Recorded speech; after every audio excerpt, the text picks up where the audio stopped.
नमस्कार प्यारे बच्चों, आज क्लास 10th के लिए chapter number 3 pair of linear equation in two variable में दो चर वाले रैखिक समीकरण युग्म की प्रश्नावली 3.1 का क्वेश्चन नंबर 5 को अपन डिस्कस करेंगे।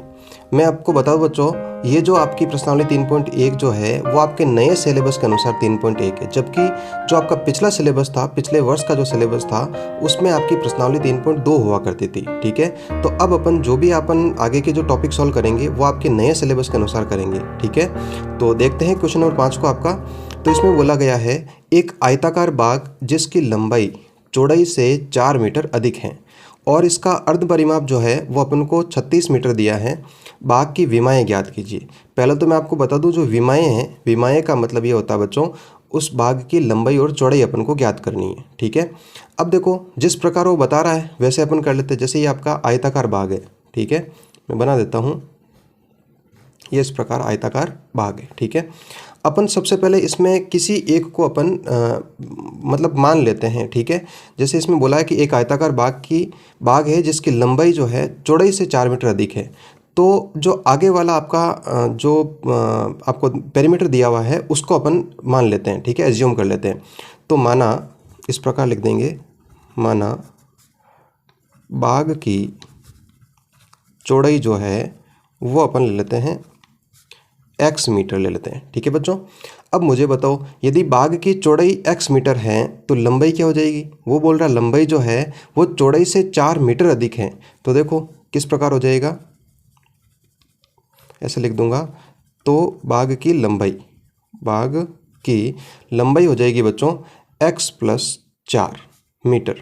समझ में आ गई होगी मेरी बात। ठीक है, क्योंकि चौड़ाई अपन को x दी, तो जबकि जो चौड़ाई है वो अपन ने x मान ली, लंबाई वो बोल रहा है कि चौड़ाई से 4 मीटर अधिक है। जिसके साथ में से लग रहा हो उसी के साथ में इसको अपन को संक्रिया करनी पड़ती है। जैसे 4 मीटर अधिक है तो अपन +4 कर दिया। ठीक है, तो अपने पास में यदि मैं ऐसा बोलूँ कि लंबाई जो है वो आ गई x + 4 और चौड़ाई आ गई बच्चों x मीटर।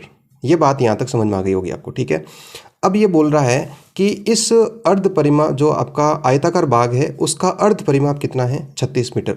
मैं आपको अलग से बता देता हूँ कि आयत का जो परिमाप है, आयत का परिमाप आपको पता होगा। वैसे आयत का परिमाप होता है बच्चों 2 कोष्ठक लंबाई प्लस चौड़ाई, 2 कोष्ठक लंबाई प्लस चौड़ाई, ये इस प्रकार का होता है। ठीक है, अब ये बोल रहा है कि अर्ध परिमाप होना चाहिए। अब अर्ध परिमाप का मतलब होता है बच्चों आधा परिमाप। आधा परिमाप का मतलब है कि इसमें अपन किसका भाग लगा दें? 2 का भाग लगा दें। ठीक है, तो 2 से 2 आपका कैंसिल हो जाएगा। ठीक है, तो मैं ऐसे बोलूं कि अर्ध परिमाप आयत का, यहाँ लिख देते हैं अपन कि आयत का अर्ध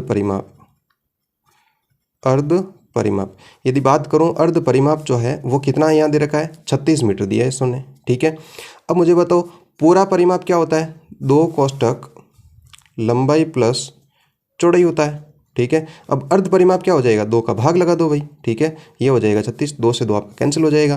तो आपके पास में क्या शेष रहा है यहाँ पर? लंबाई प्लस चौड़ाई, और वो कितना है? 36।